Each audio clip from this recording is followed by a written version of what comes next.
सुप्रभात बच्चों, कैसे हैं आप सब बच्चों।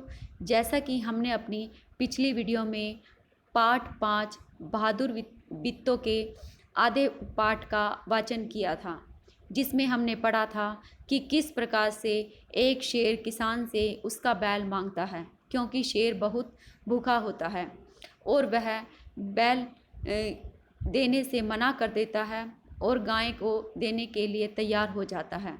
और यह सब बातें वह अपनी पत्नी बित्तो को बताता है, लेकिन बित्तो कहती है अगर हमने गाय दे दी तो हमारे बच्चे भूखे मर जाएंगे, उन्हें पीने के लिए ना दूध मिलेगा और ना ही लस्सी।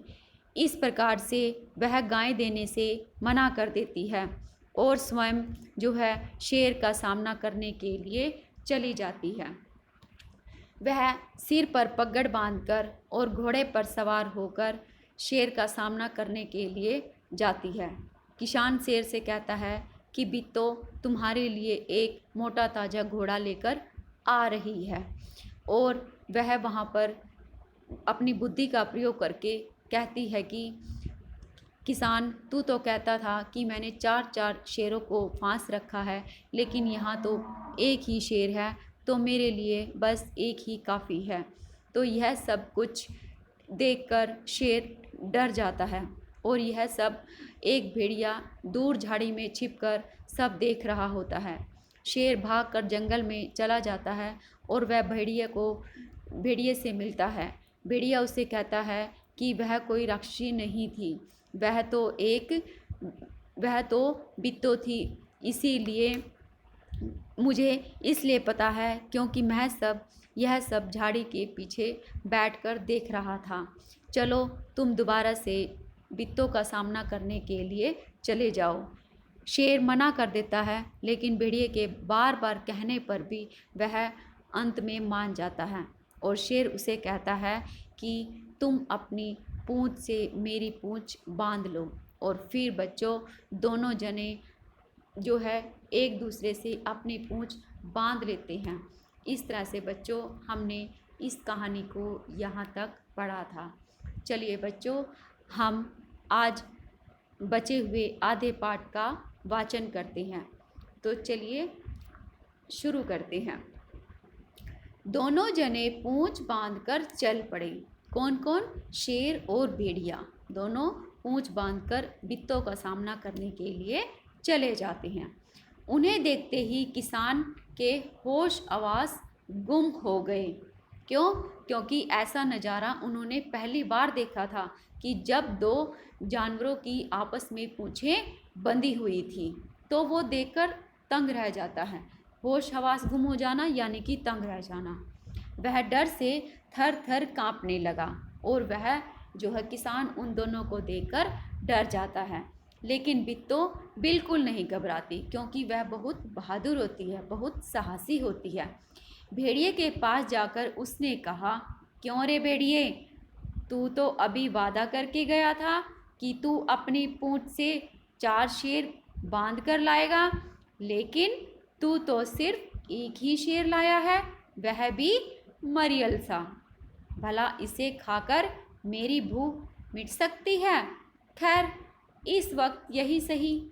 इतना कहकर बित्तो आगे बढ़ी। जब बित्तो उन दोनों को देखती है कि शेर और भेड़िए ने अपनी पूंछ बांध रखी है, तो वो अपनी बुद्धि का प्रयोग करके कहती है और शेर को ही भेड़िए के खिलाफ भड़का देती है कि भेड़िए, तूने तो मुझे कहा था कि मैं तेरे लिए मोटा ताज़ा शेर लेकर आऊँगा, लेकिन यह तो एक तू बिल्कुल ही मरियल सा कमज़ोर सा शेर लाया है। तो इनको खाकर मेरी कैसे भूख मिट सकती है? और यह सब सुनकर जो बच्चों शेर बहुत तंग रह जाता है, बहुत हैरान रह जाता है जब बित्तो जो है उसे कहती है। शेर के होश आवास गुम हो गई। उसने समझा कि भेड़िए ने उसके साथ धोखा किया है। और बच्चों वह सोचता है, जबकि भेड़िए ने तो उसके साथ कोई धोखा नहीं किया था, लेकिन उसने अपनी बुद्धि का प्रयोग करके बित्तो ने उनको उनके खिलाफ ही भड़का दिया था। वह फौरन वहाँ से भागा, फौरन यानी जल्दी से जो है शेर वहाँ से भाग जाता है। भेड़िया बहुत चीखा चिल्लाया, क्यों? शेर भाग रहा था तो उसकी पूंछ बच्चों उसके साथ बंधी हुई थी, लेकिन शेर ने एक ना सुनी, तेजी से भागता चला गया। आगे आगे शेर दौड़ रहा था और पीछे उसकी पूंछ बंधी हुई थी और साथ में भेड़िया दौड़ रहा था। तो वो बेचारा, उसको बहुत पेन होता है क्योंकि उसकी पूंछ जो है शेर खींच रहा होता है, शेर के साथ उसकी पूंछ बंधी होती है और वह बहुत चिल्लाता है, लेकिन शेर जो है डर के मारे तेजी से भागता ही चला जाता है। किसान और बिट्टू आराम से रहने लगे। उन्हें मालूम था कि अब शेर उनके खेत की तरफ कभी नहीं आएगा। इस तरह से बच्चों हमने इस कहानी को पढ़ा कि किस प्रकार से बिट्टू ने अपनी बहादुरी से और अपनी चतुर बुद्धि का इस्तेमाल करके जो है शेर का सामना किया। हमें भी बच्चों किसी भी परिस्थिति में घबराना नहीं चाहिए।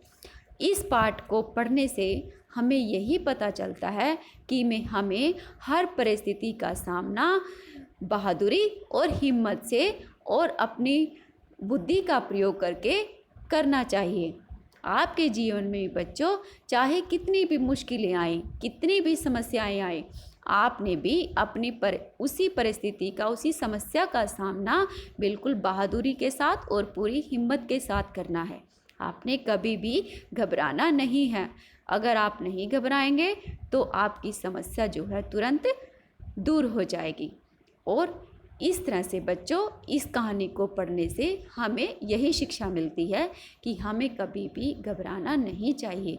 हमेशा अपनी बुद्धि का और हिम्मत के साथ समस्याओं का सामना करना चाहिए। तो अगर आपको कुछ भी समझ में ना आए तो आप पूछ सकते हैं मुझसे, और पाठ का आपने वाचन करना है।